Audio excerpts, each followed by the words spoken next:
Hey everyone, my name is Lyndsay. Welcome to Love Them Well. I'm a middle school teacher and I'm exploring ChatGPT. So if you do not know what this is, someone has created an artificial intelligence that you can type into, ask it a question, and it is using all of the data around the world that is on the internet, and it can create answers for you.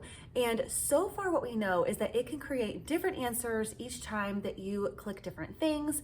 And so I've been playing around with it a little bit because, first of all, I know that my students are going to be using it. It's not the best thing for kids to be using because they can type in exactly what your rubric says, that they need a 5-paragraph essay that is talking about linguistics and how it relates to their favorite TV show, and then it will generate an original essay for them. There's a lot of debate about whether this is plagiarism or not because it is actually creating a new resource. It does not cite information within the text very well yet, but I'm sure they're working on that. But it will cite some information at times. It's not always accurate. There are a lot of kinks to still be working out, but I can definitely foresee this within the next year or two, or even sooner, being more perfected. And so that creates a lot of problems for the classroom. It also has some benefits. So we're going to talk about those today. So first of all, if this freaks you out at all, I think that it should. I am a little bit freaked out about this. I feel a little bit like Dr. Malcolm in Jurassic Park when he says, just because you could doesn't mean that you should. But there's also this other aspect to it that if you make dinosaurs, even though I don't agree that you should have done it, I'm gonna go and check it out. I'm gonna go see the dinosaurs because, come on, they're dinosaurs, right? For right now, let's just go for a safe walk in the park before all the fences are down and we start getting chased, and let's see what this dinosaur looks like. So when you log in, you're gonna click New Chat. This is free, by the way. You'll go down here to send a message. Let's say the assignment is Bridge to Terabithia. Tell me the significance of the novel. Explain the significance of the novel. Bridge to Terabithia and its importance to society. Something like that. Okay. And right away, up at the top, it's going to start talking about it. This is how fast it responds.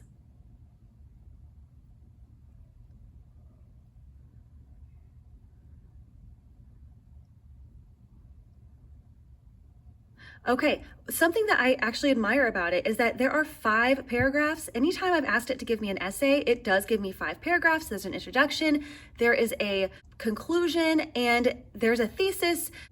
It sets up the essay exactly like I require my students to do so, which is fantastic for them to maybe learn how an essay needs to be set up. But I don't want them doing this without actually doing the work themselves. And there you go. It's pretty crazy. So how do I keep students from using this without us knowing? Well, one of those things is called Turnitin, and we use it here at our school. When students turn in an assignment through Turnitin, it will suggest whether the paper is plagiarized or not. And now it will suggest whether it is AI produced or not, which is great.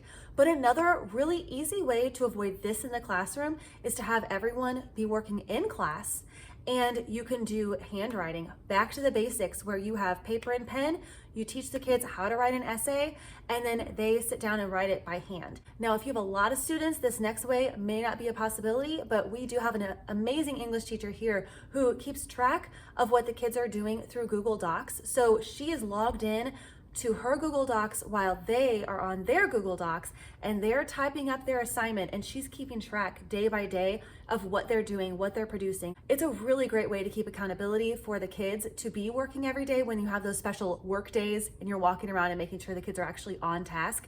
But it does take a lot of time. So I feel like that's kind of where we're headed with education, that teachers are going to have to work even harder to make sure that students are not using AI to do their work. And why is that important? If AI can produce the essay that you need it to produce, why is it important for kids to know how to write? Here's how I feel. Using a pen to take your thoughts and put them to paper is such a beautiful thing in life. I want my students and my own children to have brains that can function and thrive in the world. Typing things on a computer is very different for your brain than the process of taking a pencil and writing it. It reminds me of in Hamilton where he says, put a pencil to his temple, connected it to his brain. wrote his first refrain. So that it's so important for people to be able to write their thoughts. And I think we're losing an expression that can help us mentally. There's a lot of anxiety in the world today, especially among these young kids. And I think a lot of it has to do with not knowing how to express themselves in a way that we were meant to. And I really think writing and art and things we do with our hands is important because we were created to think and to dream and to create, and also to be able to form your own thoughts. People need to know how to set up a logical argument so that they know what they believe, know how to stand for it. I just don't know that people are going to learn how to do that if this machine can do it for them. So I think that right now in the classroom, we do need to use ChatGPT. The kids are going to be using it anyway, so we need to encourage the use, but for a positive way. So one thing that I've done, I created a document, or AI did it, for peer editing. And I said, tell me some good steps for editing my friend's paper. And it gave me really great steps. I went through and edited a few things. And then I said, add grammatical errors and punctuation errors, capitalization, and it did. So my students are going to be editing this article on how to edit papers, and they're actually going to be editing it while they're reading it. So I think that'll be really engaging. And then I have 5 essays that I've printed off. I told AI, give me a 5-paragraph essay about dolphins that a middle schooler would write. And so there's 5 paragraphs, and then I said, add errors, and it did. So my students are going to be correcting the errors within the essay. But this is something that they could have easily done. I could have said, use ChatGPT to create a 5-paragraph essay about dolphins. Now tell it to add errors, and now give it to your friend for them to correct.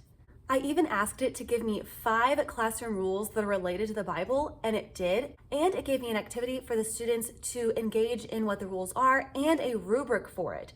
There's a lot of really great stuff that this program can do. We just need to make sure that we keep the dinosaurs contained within their enclosures so that they're not all running around and eating us in the park.